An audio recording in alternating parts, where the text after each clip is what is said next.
Bueno, yo les invito entonces para que oremos, para que iniciemos este tiempo. Amado Señor, queremos darte gracias porque tú eres bueno, compasivo, fiel, Señor, misericordioso. Gracias, Señor, porque estamos persuadidos de esto, que el que comenzó en nosotros una buena obra, la perfeccionará hasta el día de Jesucristo. Amado Señor, por favor, dispón nuestra mente, permite que este tiempo sea especial para ti, que tú guardes nuestros corazones de distraernos con otras cosas, con otras actividades, y que en este tiempo, Señor, nuestros sentidos puedan estar enfocados en ti. Gracias por la obra, Señor, que tú vienes haciendo en nuestras vidas. Ayúdanos a ser transformados para crecer a tu imagen y que nuestros corazones, Señor, por favor, sigan creciendo en gracia y en el conocimiento de Cristo Jesús, nuestro Salvador. Te damos muchísimas gracias por este tiempo y te oramos en el nombre que es sobre todo nombre, que es el nombre precioso de Cristo Jesús, Señor nuestro. Amén. Amén y amén. Muy bien. De pronto para hacer un recuento, nosotros estamos viendo un material que se llama ¿Cómo cambia la gente? Y hasta ahora hemos visto dos lecciones. En la primera lección, lo fundamental es entender que nosotros estamos, Dios orquesta circunstancias, Dios mueve nuestro mundo, nuestro alrededor, lo que nos rodea, para llevarnos a crecer a la imagen, llevarnos a la imagen de su Hijo. Es lo más importante del cambio. Nosotros debemos entender eso. Hablamos de una premisa y es haber nacido de nuevo. El cambio solo es posible para las personas que han nacido de nuevo. Si una persona no ha nacido de nuevo, es imposible que pueda vivir cambios en sus vidas o cambios reales, cambios profundos. Las personas pueden cambiar superficialmente, mejorar conductas externas, pero sus corazones no ser regenerados, no ser transformados. Pero cuando yo he nacido de nuevo, que fue la premisa básica, nosotros debemos entender que Dios orquesta en nuestras vidas circunstancias para llevarnos a ser semejantes a Jesucristo. Y esas circunstancias nosotros las vemos en el matrimonio, con los hijos, en el trabajo, en enfermedades en nuestra vida, circunstancias que no esperamos. Cada momento, Sí. cada situación, Dios tiene el control de todas nuestras vidas No, para que nuestro pero corazón crezca en semejanza a la imagen de su Hijo. Y lo amigo, segundo vamos. importante que vimos en la primera lección es que Dios quiere que nosotros tengamos una visión de la eternidad, una visión de la eternidad. Y cuando se trata del sufrimiento, tener una visión de la eternidad es fundamental. Quien no tiene una visión de la eternidad no puede sufrir bien. Quien no tiene una visión de hacia dónde va, el sufrimiento en esta tierra va a ser completamente, va a ser un sufrimiento mal llevado.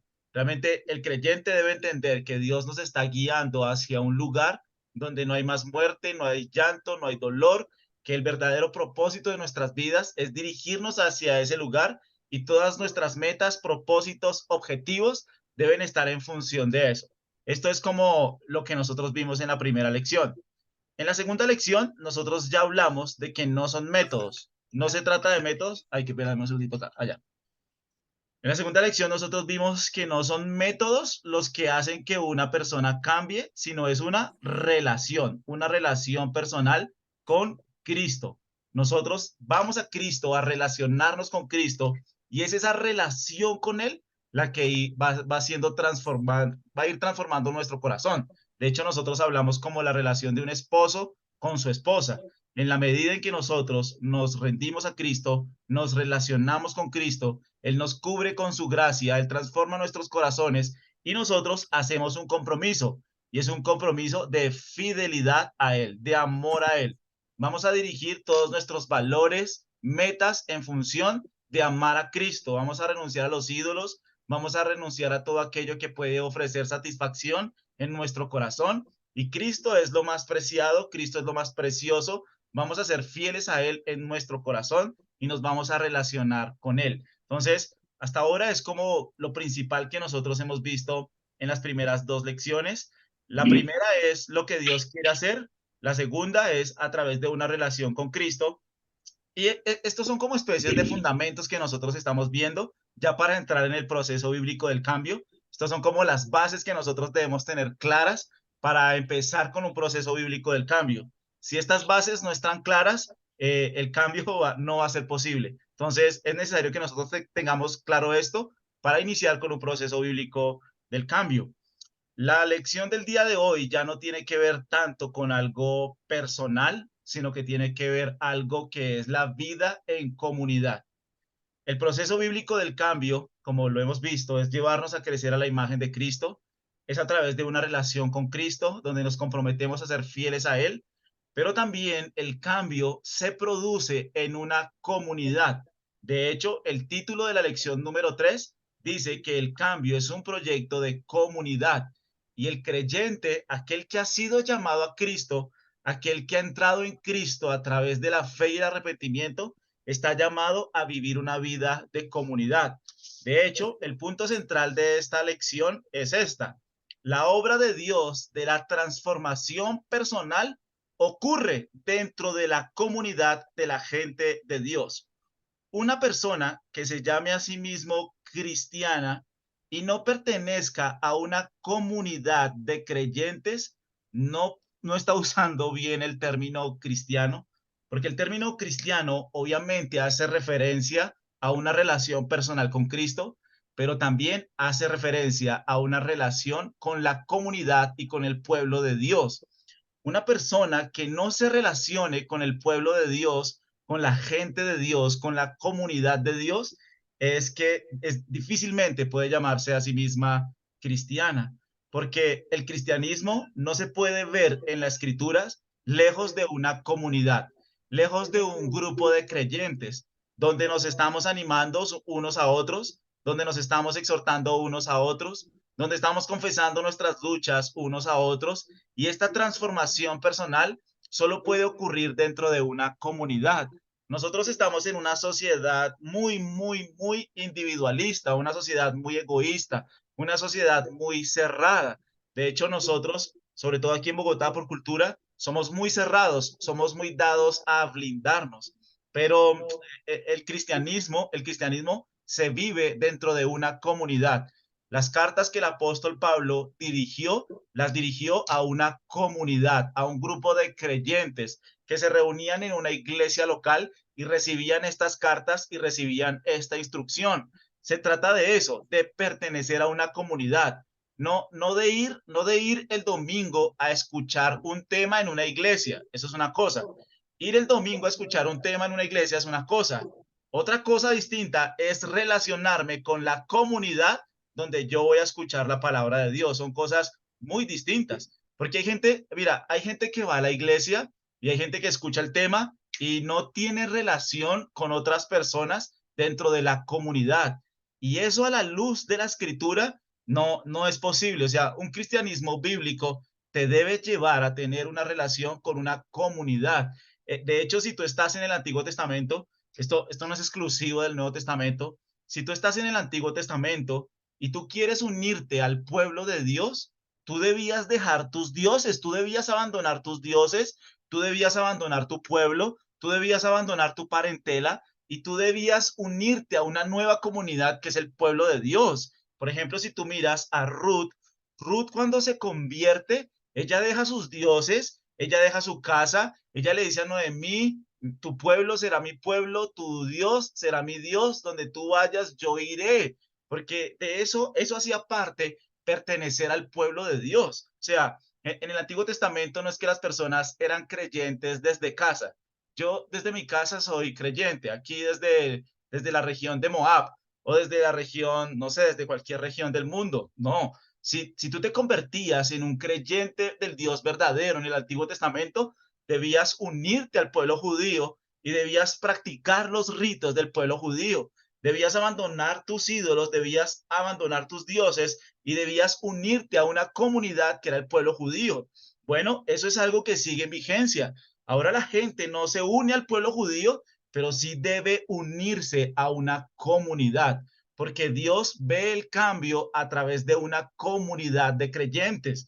La obra de Dios de la transformación personal ocurre dentro de la comunidad de la gente de Dios.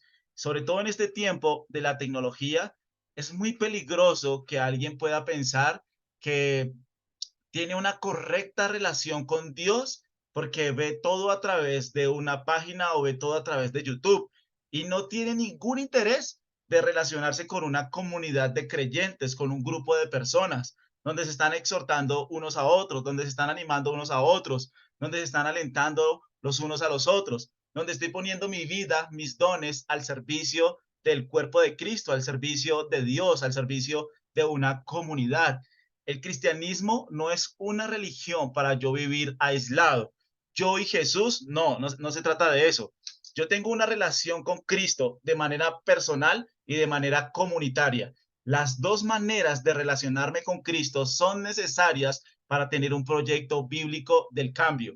Si yo no hago parte de una comunidad, si yo no me relaciono con otras personas que se llamen a sí mismos creyentes, si estas personas no empiezan a ser mis amigos, mis compañeros, mis más cercanos, sino que mis amigos son los del mundo, si mi gente es la gente del mundo, si mi gente es la gente que está fuera de la comunidad del pueblo de Dios, probablemente yo no estoy experimentando un cambio verdadero, un cambio genuino. Y suena fuerte, pero es así. Si tú miras cuando Jesús llamó a sus apóstoles, Jesús le dijo a sus apóstoles, miren, dejen su barca, dejen su tierra, dejen su mundo y vengan y únanse a mí. Y el grupo que Jesús tenía era un grupo que pensaba muy diferente los unos entre los otros. Había uno que era a favor del Estado, Mateo. Mateo era a favor del Estado. Él era pro Estado, él era amigo del Estado, él era amigo del César, él era amigo del emperador. Y estaba otro como el celote, Simón el celote. Él era como el guerrillero, él era como el contrario. Y Jesús unió este grupo, abandonaron sus amigos, abandonaron sus prácticas del mundo y ahora este era un grupo que se unió para relacionarse entre ellos, para tener comunión entre ellos, para tener vida entre ellos. La transformación personal ocurre dentro de una comunidad, porque es en medio de una comunidad que yo puedo exponer mis luchas, que yo puedo abrir mi corazón, que yo puedo pedir que oren por mí, que me ayuden en ciertos momentos, en ciertos procesos, donde nos estamos alentando unos a otros, donde nos estamos exhortando unos a otros. El cristianismo sin una vida de comunidad no es cristianismo, es una religión que no es la religión de Cristo, porque la religión de Cristo solo puede ser vista a través de una comunidad. Las cartas fueron escritas a comunidades y las cartas que fueron dirigidas a personas tenían la intención de ser leídas en una comunidad para que la comunidad estuviera atento a esas palabras que fueron dirigidas a una persona. Entonces, la pregunta para nosotros es si nosotros tenemos realmente comunión con la gente del pueblo de Dios. Si mis amigos son la comunión del pueblo de Dios, si no es así, bueno, yo tengo que ser intencional en hacerlo, porque el verdadero cambio ocurre cuando yo hago parte de una comunidad, ¿sí?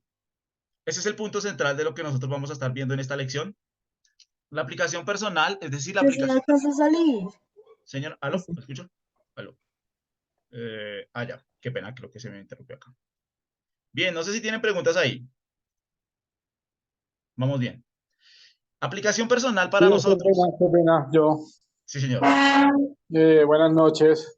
Buenas Acabo de noches. conectarme, pero pues alcancé a escuchar que uno tiene que ser intencional en tener una amistad con el pueblo de Dios, o sea, con las personas de su iglesia local, ¿cierto? Sí, Eh, digamos, en ese desarrollo de, de una relación de amistad, uno cómo vence, digamos, las diferencias, por ejemplo, en este caso políticas o digamos que siempre que hay la época de las elecciones vienen, digamos que hay diferencias, todo eso. Yo creo que más que, más que la teología es todo eso que nos rodea, diferente a la iglesia, es lo que nos hace dividirnos. Digamos, lo que está en nuestros trabajos, nuestra forma de pensar, nuestras ideas políticas, sociales. sí. Sí, así Uno, es. De hecho, por eso es que es en medio de una comunidad que yo puedo cambiar. Es decir, una persona que supongamos que es amante de algún partido político, es muy amante de un partido político y encuentra dentro de la comunidad a otra persona que es amante de otro grupo político. Pues es en ese compañerismo, es en ese compartir que yo debo aprender por la ayuda del Espíritu a comportarme cristianamente. La iglesia tiene algo particular. Normalmente uno elige sus amigos, ¿me entiendes? Uno elige el grupo de personas con el que le gusta salir. Hay gente que no le gusta hablar con nadie y prefiere como aislarse. Hay gente que quiere hablar de todo y quiere hablarle a todo el mundo. O sea, en la iglesia es un grupo particular porque no es gente que yo elijo, realmente. Uno normalmente elige las personas con las que les gustaría estar y pues trata de desechar las personas con las que no le gustaría estar.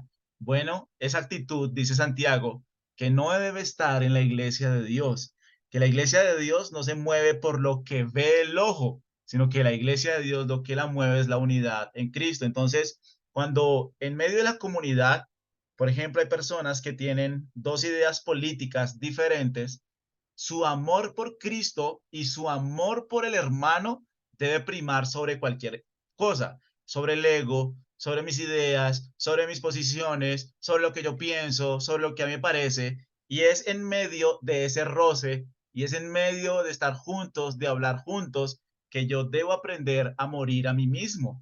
Es que de eso se trata vivir en comunidad, de que van a surgir puntos de diferencia, van a surgir puntos de desacuerdo, van a surgir puntos donde no estamos muy de acuerdo, pero debemos proceder cristianamente.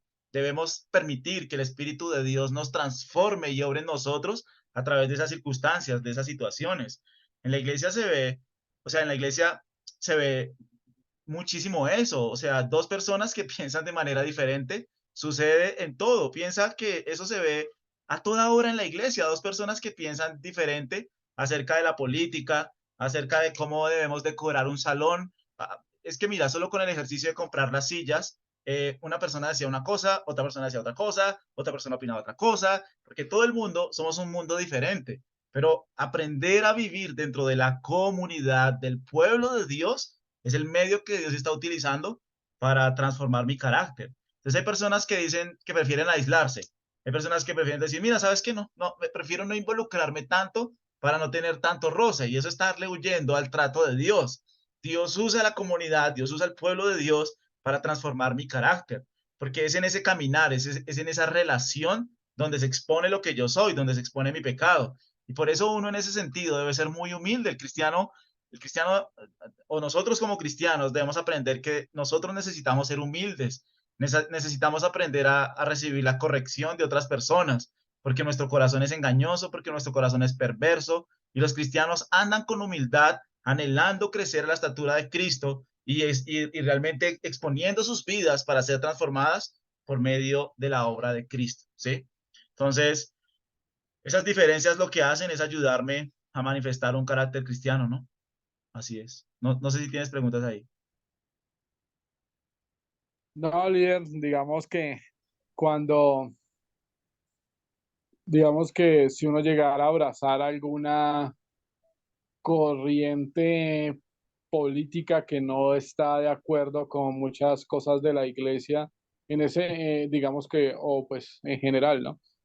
Será, debe ser que en la medida que uno tiene comunión, uno debe ir cambiando sus ideas políticas. Yo creo que nosotros debemos, más que cambiar nuestras ideas políticas, es pensar como Cristo, actuar como Cristo, vivir para Cristo y tratar de pensar lo que Cristo haría, ¿sí?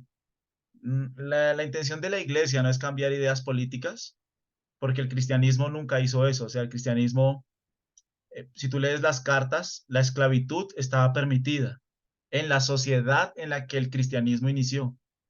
Y el cristianismo nunca atacó la esclavitud, nunca se ocupó de estos asuntos políticos o culturales, porque el cristianismo es como la manera en la que tú debes vivir en medio de la sociedad en la que te encuentras. Entonces, yo creo que cada uno de nosotros, digamos que usted me está votando mucho hacia el tema político, pero cada uno de nosotros debe discernir, ¿no? ¿Qué punto de vista es lo más bíblico? Pero el asunto es que siempre en la política los hombres van a fallar, los hombres van a errar. No importa el partido político en el que te encuentres, uno promete una cosa, otros prometen otra cosa, y nuestra esperanza no está ahí, sí, nuestra esperanza está en Cristo. Y creo que el cristiano aprende a ver eso, aprende a mirar las cosas desde una perspectiva bíblica, pero cuando hay otro hermano donde estamos en desacuerdo, mi amor por la política no puede ser más grande que mi amor por mi hermano, que es lo que pasa frecuentemente. Que el amor por la política o la pasión por la política es tan grande que yo prefiero no volver a una iglesia, que yo prefiero dejarle de hablar a un hermano, porque es tan bruto y cerrado que no entiende como yo entiendo. Así lo ven muchas personas. Y eso lo único que muestra es orgullo, lo único que muestra es altivez, es soberbia, es como un corazón lleno de sí mismo, donde su amor por la política es más grande que por su amor por el hermano en Cristo, por quien Cristo murió. Y es lo que dice primera de Juan, ¿no? El que no ama a su hermano no ha conocido a Dios porque Dios es amor. Entonces, más importante que un político que esté de acuerdo con mis ideas es el amor por Cristo y el amor por mis hermanos en la fe, ¿sí? No sé si tienes preguntas. Don Oliver, muchas Más o gracias. menos. Sí, más o menos. Sí, señor. Bueno, Paola, Dios la bendiga. Ches- Sí, yo también creo, pastor, que en el tema de la iglesia es podernos reunir en esa coinonía de conocer más la palabra y conocer más al Señor, Sí, en que nos ayudemos, en que nos sirvamos, en que cada uno miremos qué funciones podemos tener para que la iglesia crezca más. Yo creo que en aras de que eso sea nuestra prioridad, por ejemplo, lo que dice Camilo, ya el tema, bueno, él lo dice lo político, pero también puede ser el fútbol, puede sí, ser sí, otros temas que son ya como, perdón, no sé, como vanidades. Eso en el amor hacia ese hermano ya no me va a importar, porque sí, realmente como que uno llega es a tener esa comunión, porque em, si uno estuviera solo, si ese no fuera uno de los puntos centrales de, por ejemplo, lo que nos va a explicar el pastor, que es estar dentro de la comunidad, pues uno mismo leería la palabra y uno mismo diría, ah, bueno, la entiendo de esta manera y así es.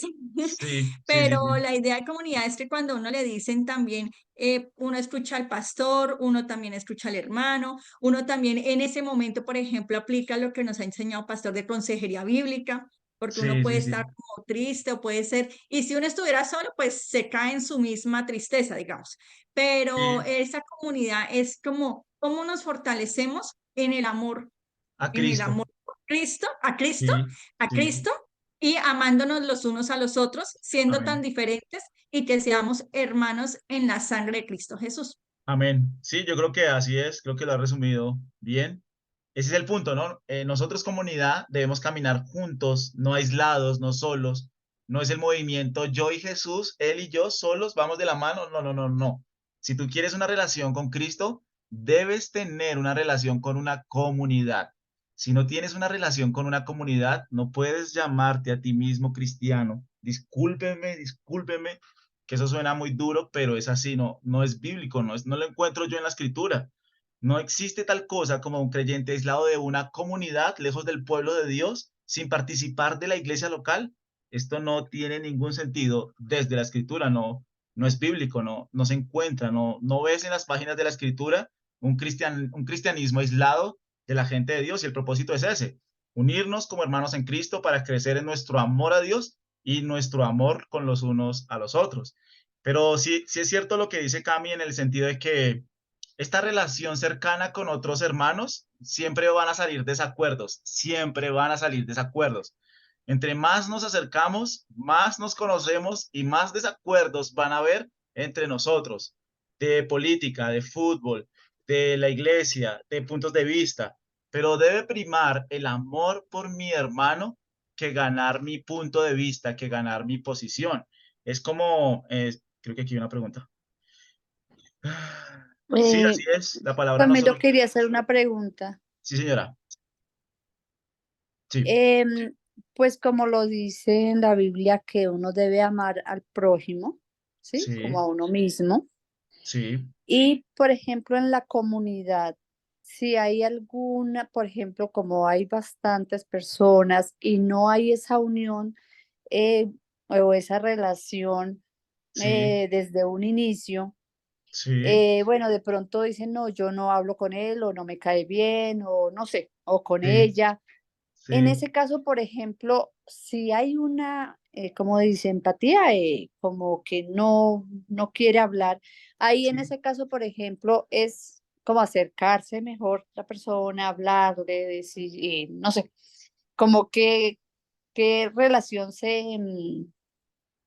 tomaría allí para como que si esa persona tiene esa, como que no quiere relacionarse con esa persona, sí, ¿cómo sería para que fuera una mejor relación? Acercándose, de pronto diciéndole lo que ella siente o no sé.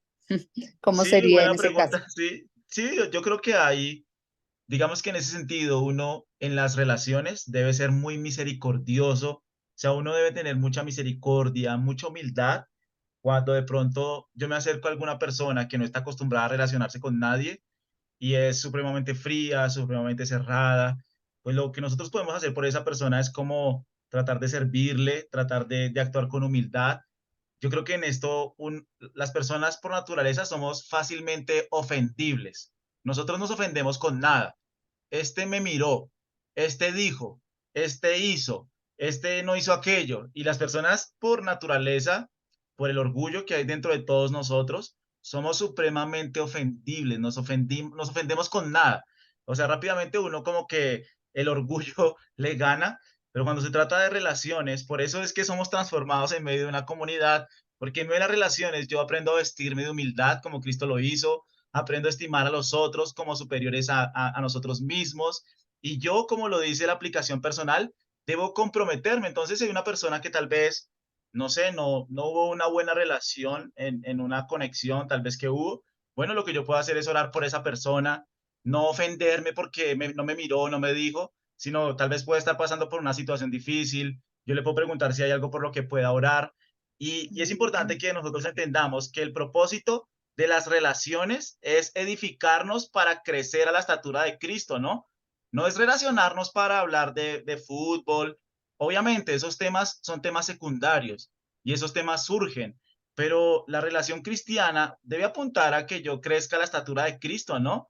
No son reuniones para hacer chisme, no son reuniones para hablar de otras cosas, no son reuniones para criticar, son reuniones para edificarnos en el cuerpo de Cristo, para edificarnos mutuamente, para motivarnos a memorizar versículos, para motivarnos a leer la Biblia que estás leyendo, para reunirnos a estudiar la Biblia, para reunirnos a conocer el amor a Dios. Entonces, sí pueden haber situaciones donde tal vez no fue muy buena la conexión que se trató de hacer, pero yo debo entender que tal vez la persona está por una situación difícil, debo entender que tal vez yo fallé en acercarme de alguna manera, dije alguna palabra indebida, dije algo que no debía decir, y bueno, le oro al Señor por esta persona, de pronto trato de volver a hacerlo, si no fluye, seguir orando por la persona, pero sí el asunto es que debe haber un compromiso personal, un compromiso mío.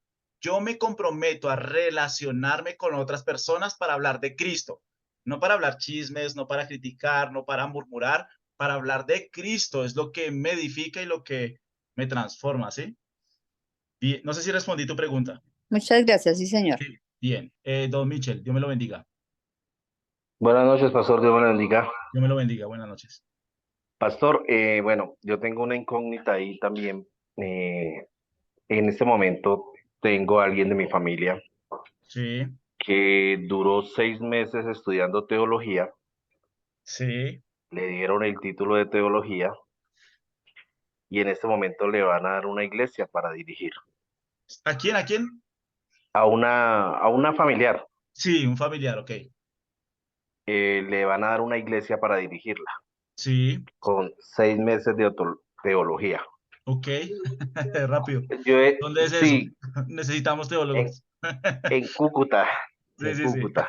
Amén, Sí, amén. Entonces, entonces la cuestión es la siguiente. sí, sí, sí. Eh, hemos tenido diferencias en cuanto a la palabra, pero Sí, eso es lo que no quiero, digamos, cometer una falta o pecar ante Dios por sí, algo que ella trata como, es que es una mujer, va a ser pastora.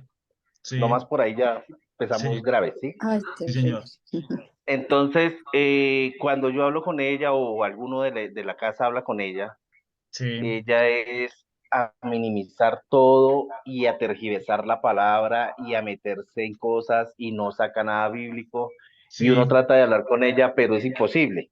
sí, Entonces mi pregunta es, ¿cómo hago yo para no caer en lo que ella quiere que uno caiga?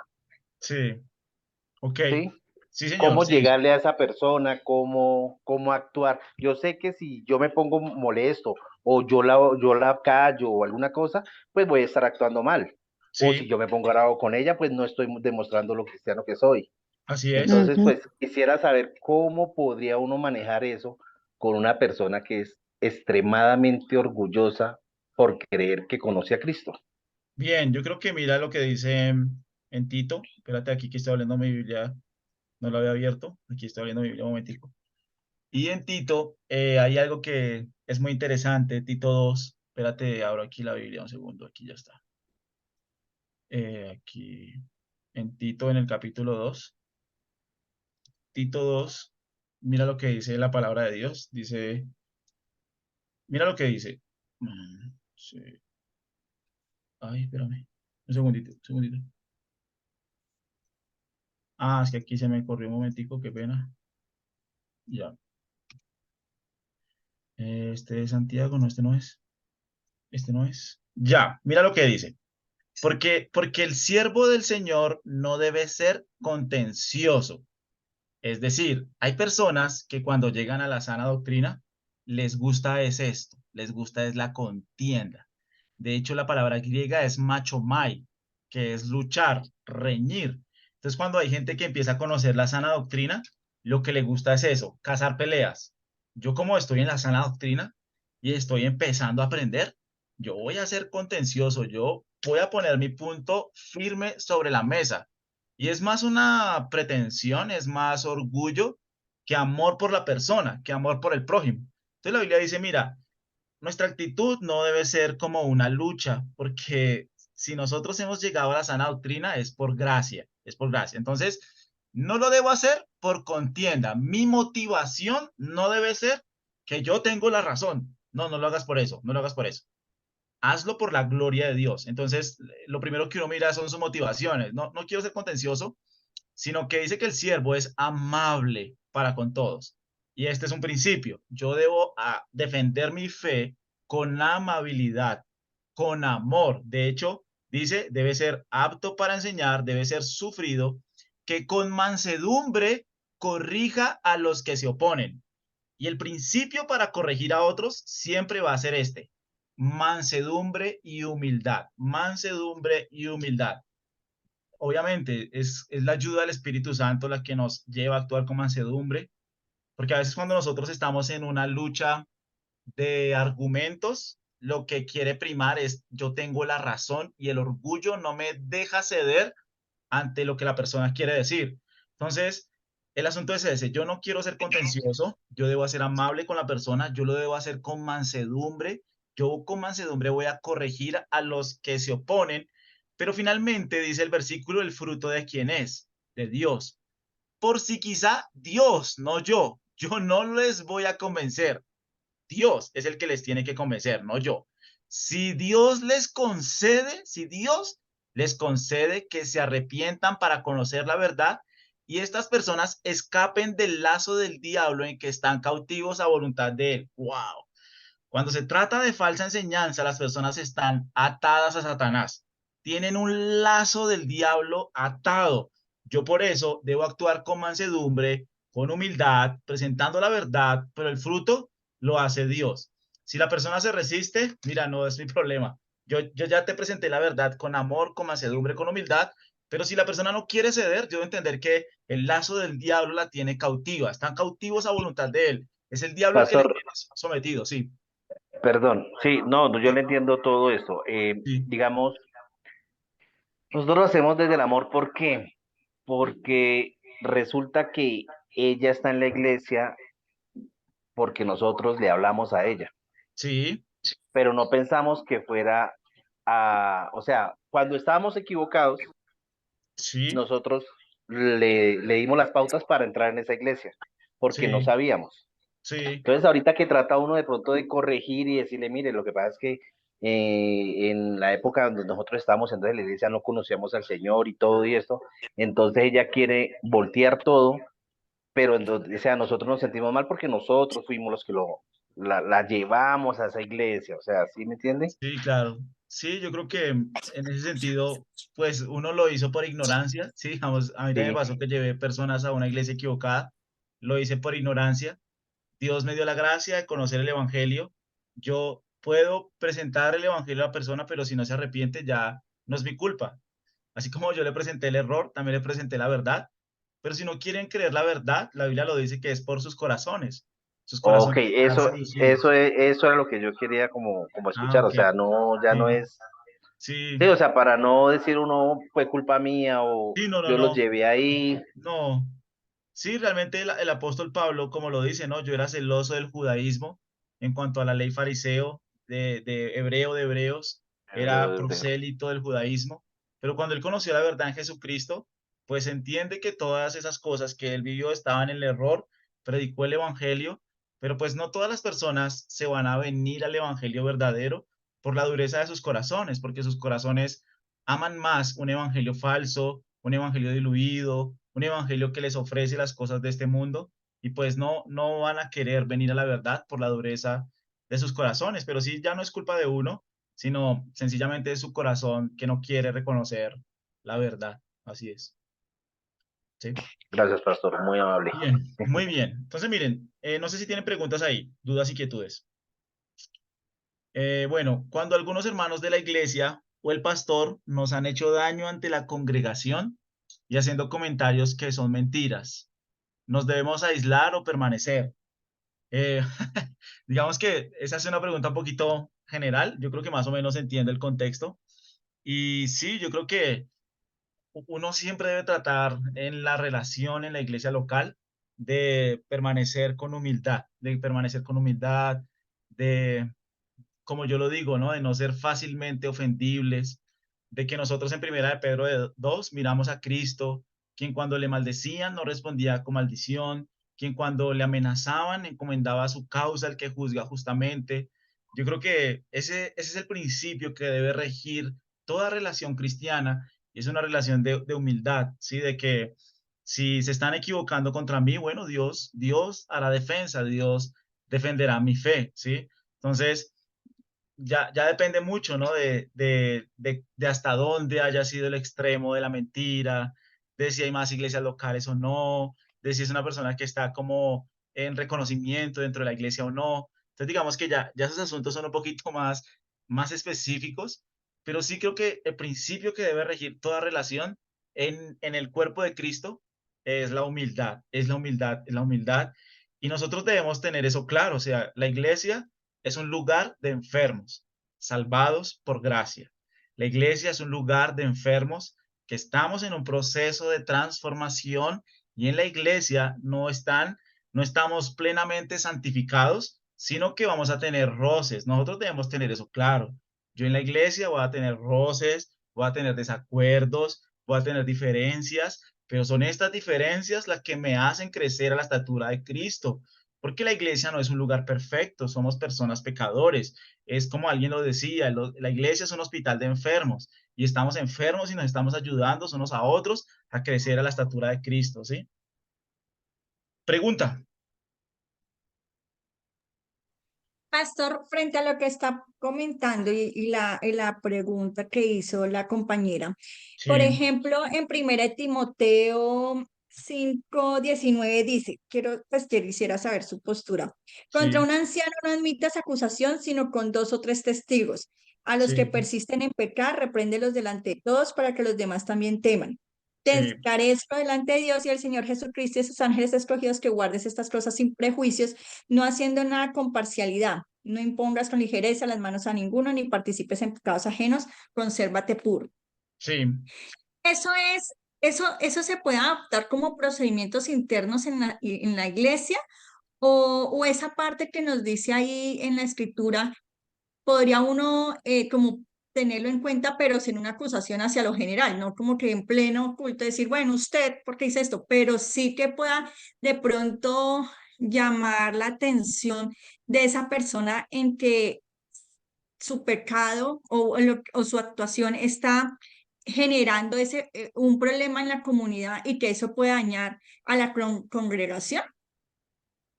Tu pregunta, como, ¿cuál sería? O sea, esa partecita de la escritura se debe tomar como mandato, o es un Sí. procedimiento que en su momento, Ah, pues no, no, Dios no no. lo muestra en la No. palabra, pero se aplicaba en esa parte y Ah, no, ahorita no. pues no, porque es como Ah, no, no, no. No, escarnio público. no. Esto es un mandato. De hecho, si tú ves, yo en mi Biblia tengo en rojo los mandatos. que son imperativos. Esto que está en rojo en mi Biblia son imperativos, son verbos que se dan como mandamiento. Es un imperativo y este es un imperativo presente, es un verbo presente imperativo, es decir, es algo que la iglesia debe estar haciendo y debe estar vigilando en todo momento. Entonces, si hay un anciano donde ya hay un pecado evidente en todos nosotros, debe ser reprendido, debe ser reprendido. Obviamente, por eso dice, no andes admitiendo acusaciones contra un anciano hacia la ligera, sino que debe ser con 2 o 3 testigos y debe ser como un caso, obviamente, donde él debe ser reprendido, donde debe ser corregido. Pero la iglesia lo debe hacer, o sea, si un anciano está en pecado, la iglesia no debe admitir acusación y debe reprenderle públicamente, ¿sí? Acusación, sino con 2 o 3 testigos. Entonces, no es algo para ese tiempo, sino es un verbo presente imperativo, algo que la iglesia permanece haciendo, ¿sí? No sé si resolví tu duda o va por Sí, otro señor. lado, ¿sí? Gracias. No, sí, sí, sí, sí. Ah, bueno. Gracias. Bien, preguntas. Buenas noches. Bueno, en el caso anterior, bueno, Dios me la sí bendiga. pertenecen a la parte de ancianos, pero de pronto no los llamaron ante la iglesia a descargar, a dar su versión, sino que de pronto un grupo de la iglesia, tanto el grupo como el pastor, ellos han dado su versión y le han dado a conocer una sola versión a la iglesia, Sí, pero realmente no es verdad, es mentira. Ahí sí. las personas tienen que continuar o mejor se retiran. O sea, vea, usted me puso difícil el caso hoy. Eh, sí, digamos, en ese caso donde los ancianos y un grupo están hablando en contra de una persona y la persona se siente vulnerada, más o menos el grupo, para yo tratar de entender un poco el caso, ¿sí? Qué pena, discúlpeme. Más o menos el grupo que está diciendo mentiras, más o menos cuántas personas son. Son dos, cuatro personas. ¿Son ancianos de la iglesia? Son ancianos y incluyo el pastor, Ay, señor, yo creo que porque están tratando el caso, va más por rebeldía. por rebeldía. Bueno, porque trataron a las personas de rebeldes, Sí, pero es mentira. es mentira. Sí, yo en ese Ujú. caso, si viene el pastor y si viene el grupo de ancianos, lo que yo trataría de hacer es hacerme a un lado sin ser divisivo. Trataría de actuar con humildad. Ya no sé si el caso es si es por mala doctrina, si es por mala doctrina, yo trataría de defender la fe que ha sido encomendada en la palabra. Si el caso es por mala doctrina que están haciendo los ancianos, si es por mala doctrina, yo sí trataría de hablar con las personas de la iglesia local, porque es por mala doctrina. Pero si no es por mala doctrina y me están acusando de rebeldía, lo mejor que yo podría hacer es, mira, yo me hago a un lado porque es el grupo de ancianos, yo trataría de hacerme a un lado y de no ser divisivo, sería la manera en la que lo manejaría. Yo sé que esos casos son feos, son difíciles. Lo que yo les digo, nosotros, la iglesia es un lugar de pecadores, es un lugar donde nos equivocamos, donde tenemos pecado, pero donde nosotros debemos querer correr hacia Cristo y ser semejantes a Cristo. Entonces, si, si los ancianos ya entraron como en esa tónica de hablar públicamente de una persona, sin darle la posibilidad de defenderse, yo creo que pues ya hay una actitud del grupo de ancianos hacia la persona donde no quiere ser escuchada, donde no va a ser escuchada, por así decirlo. Y lo mejor que yo podría hacer sería dar un paso a un costado, sin murmurar, sin hablar mal, sin dividir. Sencillamente creo que la iglesia procedió mal y yo mejor doy un paso al costado para no lastimar y para no herir a otros hermanos en la fe, ¿sí? Creo que sería el camino que yo tomaría, ¿no? Si es por mala Bueno, doctrina, sí defendería la fe. Si es sí, mala señor. doctrina, si es mala enseñanza, sí defendería la fe. Sí, Ujú. Bueno, gracias, pastor. sí, señora, estamos para servir. Bueno, muy bien. Sigamos entonces. No pude pasar de primera diapositiva, pero bueno. Aplicación personal, yo necesito comprometerme en un estilo de vida con relaciones mutuamente provechosas. Relaciones mutuamente provechosas es relaciones que me lleven a glorificar a Cristo, a crecer en mi conocimiento de Cristo, a avanzar en mi fe. Esas son relaciones provechosas. No, relaciones provechosas no es como que se genera una amistad, pero no es una amistad cristiana, no es una amistad que tiene como centro a Cristo. A veces las iglesias se vuelven es un club. ¿Un club en qué sentido? En que sí somos amigos, pero no hablamos de Cristo. Nuestro común denominador no es Cristo, es otra cosa. Son otras actividades, son otras palabras, son otras cosas. No, realmente una relación mutuamente provechosa es una relación donde estamos creciendo en comunión con Cristo. Y la aplicación relacional, yo quiero ayudar a otros a perseguir relaciones que promueven el crecimiento y el cambio bíblico. Yo soy intencional en promover ese tipo de relaciones que nos ayuden a crecer a la estatura de Cristo. Entonces, miren, ¿cuál es el contenido de la lección y cómo el mundo maneja sus problemas? Entonces, las personas normalmente piensan que sus problemas, que están solos en sus problemas y que están atados en sus propios problemas y que están atrapados para siempre y que están totalmente solos en sus luchas.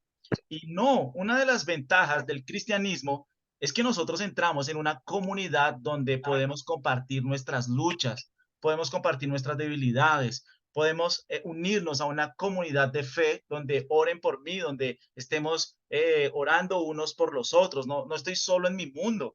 El problema de ser un cristiano por internet es que las personas están solas en su mundo, están solas en sus luchas, no rinden cuentas con nadie, están solos, están luchando con su pecado, están luchando con su orgullo, con su maldad, no exponen su vida a nadie, no abren su vida a nadie, están completamente solos en sus luchas. Entonces, obviamente cuando se trata del caminar cristiano, los hombres buscamos a los hombres y las mujeres buscan a las mujeres, porque dentro de la iglesia se ve de todo, ¿no? No falta el romántico, no falta el caballeroso que quiere empezar a tener conversaciones con mujeres, que quiere empezar a tener conversaciones con personas, aprovechándose de esto. No. Nosotros tenemos comunión, obviamente, si estamos en familias, bueno, estamos en familias, pero si yo quiero tener una relación con alguien, es con alguien de mi mismo sexo, es con alguien obviamente que sea como yo, ¿no? No, no voy a utilizar esto como un gancho para satisfacer mi lujuria, mis deseos pecaminosos, de ninguna manera, ¿sí? Pero sí es cierto que nosotros no estamos solos en nuestras luchas, nosotros si pertenecemos a una comunidad, Dios nos ayuda en ese proceso de cambio cuando estamos relacionándonos con otras personas. Entonces, cuando Cristo nos incluye en la familia de Dios, no importa cuánto hemos fallado, nunca estaremos solos otra vez. Aún muchos creyentes se apegan a la esperanza del cambio personal, todavía aferrados al individualismo de nuestra sociedad. Y tristemente muchas personas ven el cristianismo como algo individual, como algo que se trata solo de mí. Mira nomás para las personas que pudimos estar en la visita de las personas de Virginia, cómo esta vida de comunidad, de estar con otras personas, exponiéndonos unos a otros, compartiendo unos a otros por un espacio de tiempo, fue supremamente provechoso para nuestras almas. Ninguno de nosotros hubiera podido vivir lo mismo si hubiéramos estado solos en casa. Es imposible, no puedes hacerlo. Necesitas una comunidad, necesitas relacionarte con otras personas para hablar de Cristo, para hablar de Jesús. Las personas que son individuales no pueden crecer. Entonces, mira, ellos normalmente tienen una mentalidad de Jesús y yo, él y yo estamos solos cuando se trata de combatir el pecado y procuran hacerse más como Cristo. Al principio nosotros podríamos pensar, ¿por qué no? Después de todo, estar involucrado con otros es complicado y toma mucho tiempo. ¿Quién necesita eso? No es muy eficiente cuando tenemos mucho que cambiar personalmente y ese es el asunto. Las personas por miedo a exponerse, las personas por miedo a abrir su corazón, no quieren comprometerse en una vida de comunidad, no quieren hacerlo, se resisten a eso, no quieren dar ese paso. Pero si yo estoy involucrado en el cambio, yo de verdad debo abrir mi corazón, yo debo confesar mis luchas. Si yo estoy luchando con algún pecado en particular, yo necesito a otro que ore por mí, que me aconseje, que me guíe en este proceso. El individualismo no hace parte del cristianismo. Las personas individuales no pueden experimentar un cambio verdadero. O sea, es cierto, mi comunión con Cristo es fundamental, pero mi comunión con la iglesia de Cristo es igual de fundamental. No es uno más importante que el otro de ninguna manera, ¿listo? Entonces, lo que Dios hace en cada uno de nosotros como individuos es parte de una historia más grande de redención que involucra a toda la gente de Dios por todos los siglos. Eres parte de la historia y eres parte de la familia. Ya, y ese es el contexto en el cual el cambio personal ocurre en nuestras vidas. Por eso me gusta 1 Tesalonicenses 1:9, porque ahí dice, miren, ustedes se convirtieron de los ídolos para servir al Dios vivo y verdadero. Una persona que está siendo transformada es una persona que está activa en una iglesia local. Así es, así ha sido siempre y así será siempre. Una persona que está siendo transformada es una persona que está activa, poniendo sus dones al servicio de una iglesia local.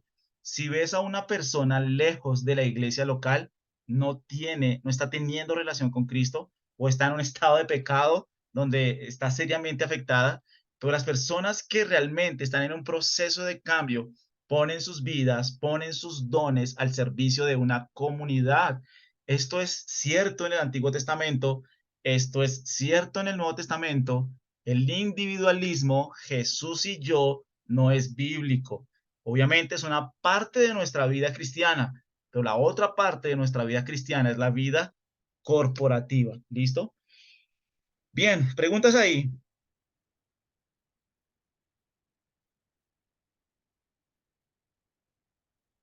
Bien, Dios mismo es el patrón de vivir en comunidad. Dice el autor, ¿te has preguntado alguna vez por qué es así? A menudo la razón más importante es pasada por alto. Dios mismo es una comunidad.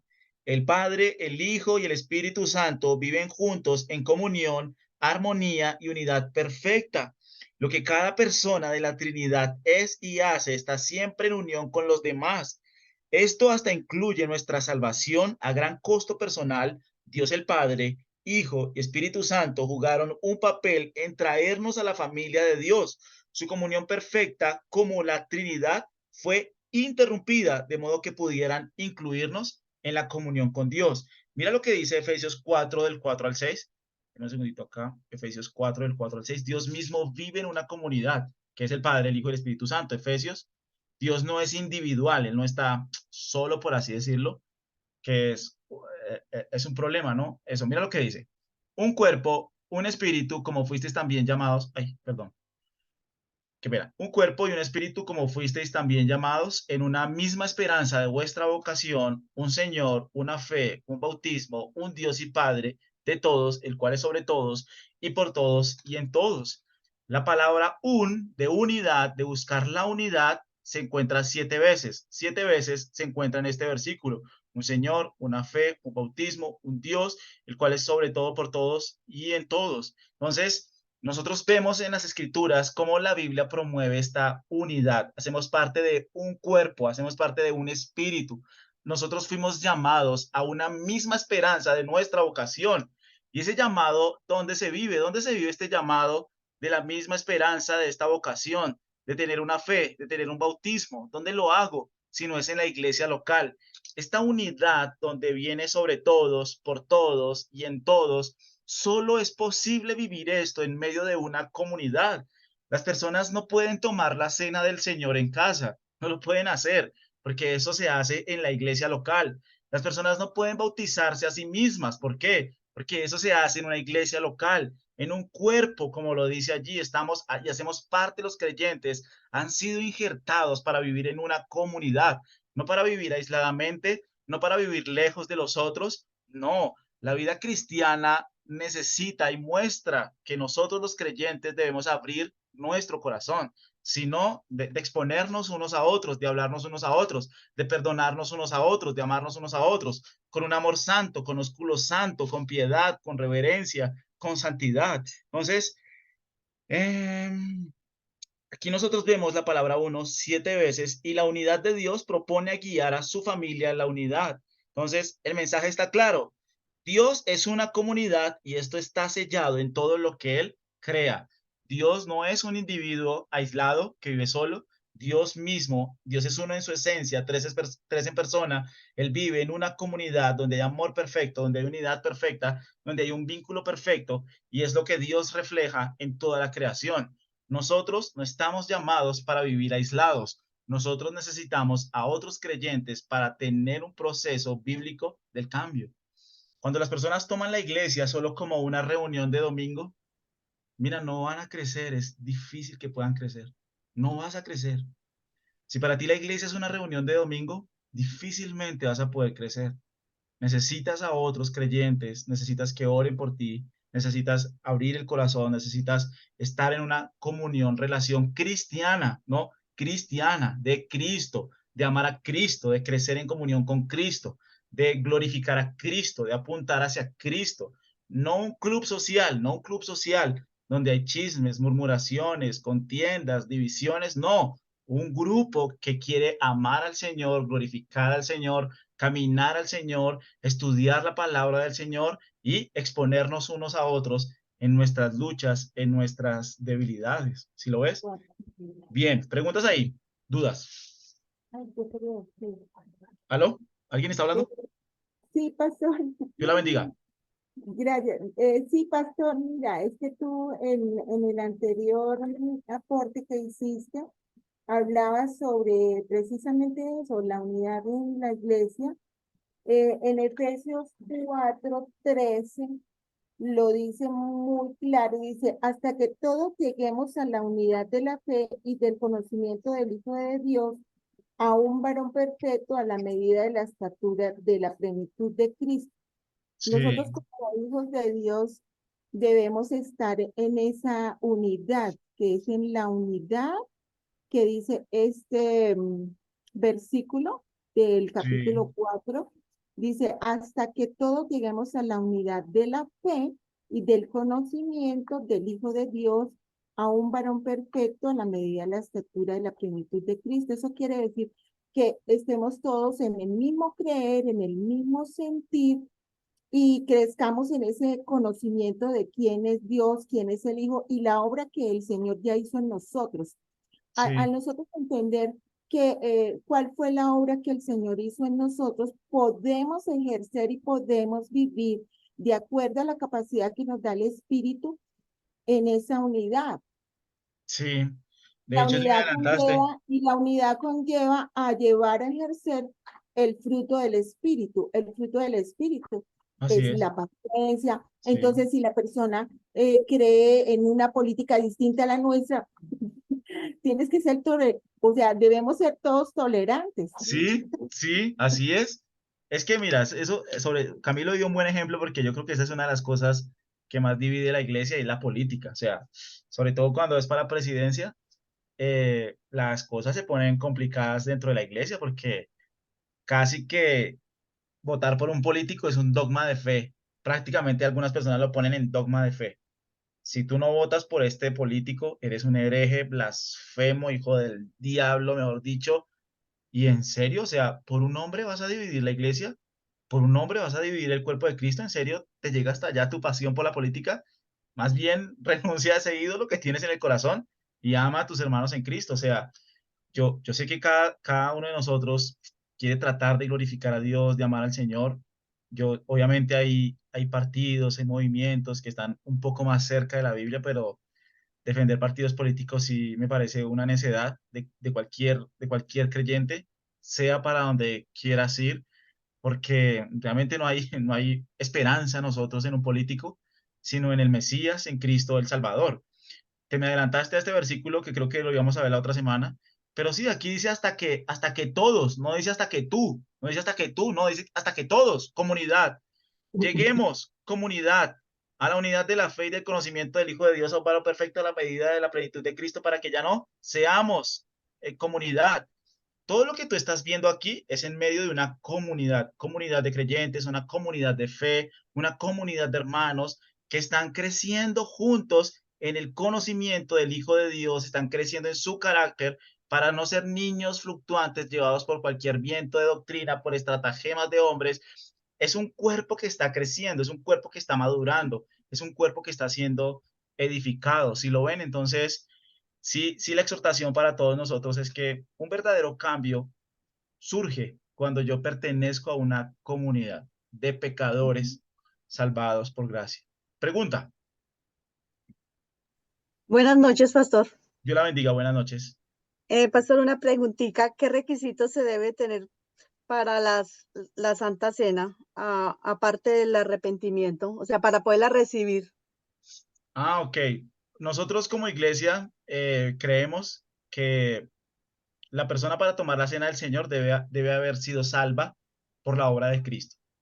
O sea, el único requisito que nosotros vemos en 1 Corintios, en el capítulo 11, es que la persona realmente se examine a sí mismo, pruebe su fe y mire si verdaderamente ha nacido de nuevo y el Señor le ha salvado. Es la persona la que debe evaluarse. Yo como iglesia no puedo poner ninguna barrera más que esa. Evalúate si eres creyente. No tomes la cena indignamente. ¿Qué es tomar la cena indignamente sin discernir el cuerpo y la sangre del Señor? Entonces, si una persona no discierne lo que va a tomar, es decir, si yo no soy salvo, no lo tomes. Si tú no has nacido de nuevo, no lo tomes. Pero si has nacido de nuevo y tal vez no te has bautizado, o si has nacido de nuevo y tal vez no eres miembro de una iglesia local todavía, lo puedes hacer porque estás en el proceso, estás caminando hacia allá, estás yendo hacia allá. Entonces, digamos, yo no soy muy amigo de restringir la cena para solo miembros, solo bautizados. No, o sea, eso dice el apóstol Pablo, pruébese a sí mismo. Él pone esa carga no en la iglesia, sino en las personas. Tú pruébate a ti mismo. Si tú haces mal la prueba, no eres creyente y tómate la cena del Señor, te puedes morir, te puedes enfermar, dice el apóstol Pablo. Por eso discierne bien si eres creyente. Entonces, el único requisito es ser creyente. ¿Pero Genuino hay y que estar verdadero. casado o no? Sí, claro, sí. La persona, por ejemplo, si alguien está en fornicación y dice que es creyente, pues es como un oxímoron, es como contradictorio, ¿no? No puede ser creyente Mm. y estar en un estado de fornicación, ¿sí? Entonces, por ejemplo, es que yo soy creyente y llevo 1 año, 2 años en fornicación. No, eso no es un buen examen, porque no os engañéis, los fornicarios, los adúlteros, los hechiceros, no heredarán el reino de Dios. El que practica el pecado es del diablo. Entonces, si una persona, por ejemplo, lleva 2 años practicando el pecado, lleva 2 años practicando la fornicación y dice que se encontró con Cristo, no le creemos, porque la Biblia dice que no le creemos. La escritura misma la que dice, no, mira, tú estás en fornicación, tú no eres, no das evidencia de conversión, mejor conviértete, cásate y ahí sí disfruta de la cena, ¿no? No sé si tienes preguntas ahí.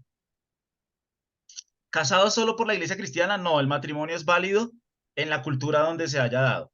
Si se casó por lo civil, es válido. Si se casó en una tribu indígena, es válido. Si se casó, no sé, en cualquier lugar donde se haya casado en su comunidad, es válido. El matrimonio es válido en cualquier lugar donde se haya hecho como con testigos, con testigos. Así el matrimonio es válido. Ante testigos y ante Dios. En ese sentido, el matrimonio es válido en cualquier cultura, ¿sí? Bien, preguntas ahí. Dudas, inquietudes. Pastor, Sí, Pastor, como un aporte a lo que tú dijiste ahora, o sea, sí, esta persona que está haciendo tomar la comunión, no habiendo examinado su vida o el comportamiento que tiene, no, pues yo creo que es una persona ignorante, porque la palabra es clara y dice que está sumando para sí juicio. sí, Entonces, si por ejemplo, la persona quiere exhortar a la otra persona que ve ese comportamiento, pues le tienes que citar como esa palabra, la escritura, el evangelio, para que la persona, pues, el mismo Señor lo redarguya y sí. esa persona lo Mira, pueda aceptar. es que cada caso es tan particular, por eso es mejor poner la carga sobre la persona, no sobre la iglesia. Porque te voy a poner un ejemplo. Mira, supongamos que una persona está en fornicación. Te voy a poner un ejemplo. Ponle cuidado. Digamos, una persona está en el mundo, está viviendo en fornicación y pues en el mundo eso es normal. Eso la verdad es que no tiene ningún problema fornicar en el mundo. Y la persona empieza a conocer del Señor. y el Señor le salva. Hay dos personas, ¿sí? Está el hombre y está la mujer. Aquí está la mujer. Yo trato de hacerla así, más o menos. Aquí está el hombre y está la mujer. Supongamos que ella se salva y él no. Estaban en el mundo y estaban fornicando. Hay un instante donde ella es salva, pero todavía está conviviendo con la otra persona. Obviamente, ¿ella qué va a buscar? Salir de esa relación. Tiene que salir de ahí. Tiene que salir de ahí. Porque el creyente no se puede unir en yugo desigual con los incrédulos. Primera de Corintios 6. Entonces, si ella es creyente y ella es persuadida de su pecado, quiero que entiendas algo. Hay un momento de su vida, hay un momento donde es creyente y está en fornicación, ¿me entiendes? O es homosexual, pongamos otro ejemplo, es homosexual. Esta persona es homosexual, realmente conoce a Cristo, pero está luchando con este pecado de homosexualidad. No muere de una vez a ese pecado, va progresivamente y paulatinamente muriendo. Entonces, en ese caso, la pregunta es muy válida. ¿Lo puedo tomar? Yo lo que le diría a esa persona es, mira, soluciona primero tu problema, soluciona primero la esclavitud al pecado en la que te encuentras para que realmente puedas disfrutar de la cena, ¿sí? No traigas juicio sobre ti. Yo lo trataría de manejar de esa manera. Entonces, digamos, una persona que está luchando con una adicción, la persona se convierte, digamos, un borracho, y empieza a morir a ese pecado. Tiene reincidencia, pero sus reincidencias son menores, sus reincidencias cada vez son menos graves y se está santificando, se está purificando, se está apartando de ese pecado. Entonces la persona está caminando en un proceso de santidad donde Dios realmente ha obrado en él, pero todavía tiene vestigios del pecado. Como lo dice el apóstol Pablo, yo quiero hacer el bien, pero mi cuerpo se resiste. Entonces, es como que cada caso, en ese sentido, por eso la iglesia lo pone sobre la persona. Examínate a ti mismo, pruébate a ti mismo. Si tú te equivocas haciendo el examen de conciencia, el problema es tuyo y el juicio viene sobre ti. Pero yo no lo restringo como iglesia porque el apóstol Pablo no lo hace. O sea, es que miren un momentico la iglesia en Corinto cómo estaba, para ya terminar. Y qué pena que nosotros cambiamos de tema. Pero en 1 Corintios 11, o sea, ¿cómo era esta iglesia en Corinto? ¿Qué estaban haciendo en la iglesia en Corinto? En la iglesia en Corinto se reunían, ¿y qué se reunían a hacer? Se reunían a adelantarse a comer como glotones y a emborracharse en la iglesia. ¡Wow! ¡Qué iglesia! Nosotros nos apresuraríamos a decir, ninguno es salvo, todos se están emborrachando, que nadie tome la cena del Señor. Bueno, no es lo que el apóstol Pablo hace. Aquí hay gente que se está emborrachando, aquí hay gente que está usando su riqueza para adelantarse a comer, aquí hay gente que tiene serios pecados. Pero ¿qué les dice el apóstol Pablo? Él no les dice, nadie me toma la cena del Señor porque aquí todos ustedes están borrachos y ustedes parece que no son salvos. No es lo que el apóstol Pablo hace. ¿Él qué hace? Pruébese cada uno a sí mismo y coma así el pan y beba la copa. O sea, pruébate, pruébate. Lo que estás haciendo no es cristiano. Lo que estás haciendo está mal, está manchando el nombre de Cristo. Pero Él no cierra la cena a todos, no lo hace. Él le dice a cada persona, tú pruébate si eres creyente, si has confiado en Cristo para salvación y estás muriendo al pecado y estás caminando hacia Cristo, eres creyente, pero ya tú lo decides. No tenemos, no sé si ustedes se acuerdan en la época del COVID, cuando era con una pistolita que a uno le tomaba la temperatura. Bueno, no tenemos una pistola con un salvómetro, ¿no? No tenemos un salvómetro. Como tú sí pruebas, tú no pruebas, tú sí. No, eso le toca a la persona. Tú mismo eres el que decides si tomas el pan y de la copa, no yo. No sé si tienen dudas, preguntas, inquietudes, reclamos, sugerencias, PQRs, servicio al cliente. ¿Todo claro? ¿Todo en claro? ¿Se durmieron? ¿Me quedé solo? ¿Aló? No, todo claro, pastor. Ah, bueno, bueno. Bueno, Sí, oremos. señor, sí, señor. Claro, pastor, gracias. Bueno, muy Muy bien, claro. oremos entonces.